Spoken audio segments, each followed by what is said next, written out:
पद्धतीने करत असेल. माझी माहिती अशी आहे साहेब की आपली यंत्रणा जी आहे विधी अधिकाऱ्यांशी बोललेली आहे, सरकारी वकिलांशी बोललेले आहे. जे सेक्शन्स आहेत ते सुद्धा साहेब आपल्याकडे आलेले आहेत. मग एवढा विलंब का? आणि आपण जर का अशा पद्धतीने सांगत असाल, पानसरे साहेब हे आमच्या पश्चिम महाराष्ट्राची शान आहे साहेब.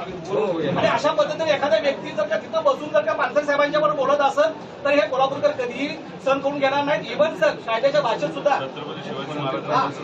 आणि छत्रपती शिवाजी महाराजांचे सुद्धा बोलले साहेब, एका जातीचा उल्लेख केलाय तिने. नाही नाही, हे म्हणजे शेवटचा पर्याय नाही. दादांनी जसं केलं होतं ना तसं कर्नाटकात जाऊन आपण ही तुमची जर का आम्ही FIR कर्नाटकात केली ना, कर्नाटकात 100% FIR होणार आणि त्याच्यामध्ये तुमचं 0 FIR इथंच येणार. त्याच्यामध्ये तुमची लाच जाईल, एवढं लक्षात ठेवा. तुमची जर काय पोलीस डिपार्टमेंटची लाच तुम्हाला घालवायची नसेल तर ती MC ला FIR करून घ्या. तुम्ही फसवू नका आम्हाला. आम्ही असे फसणारे कार्यकर्ते नाही होत. आम्ही पानसरेंच्या उशीत वाटलेले कार्यकर्ते नाही होत. अहो एका वेटरला मारलेला त्यांनी त्यावेळेला असं झालं. आता आम्ही तक्रार करतोय.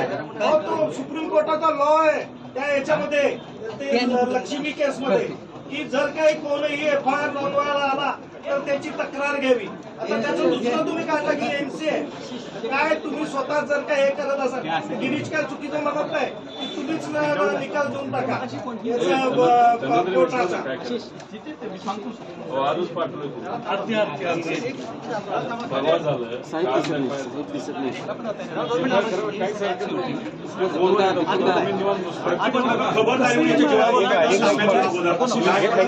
जाऊ शकत नाही.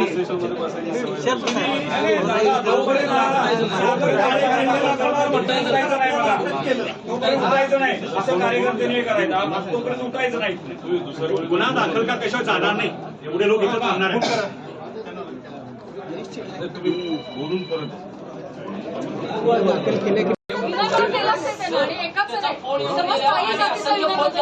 जीवे मारण्याचे त्याला अजूनही संरक्षण दिलेलं नाही.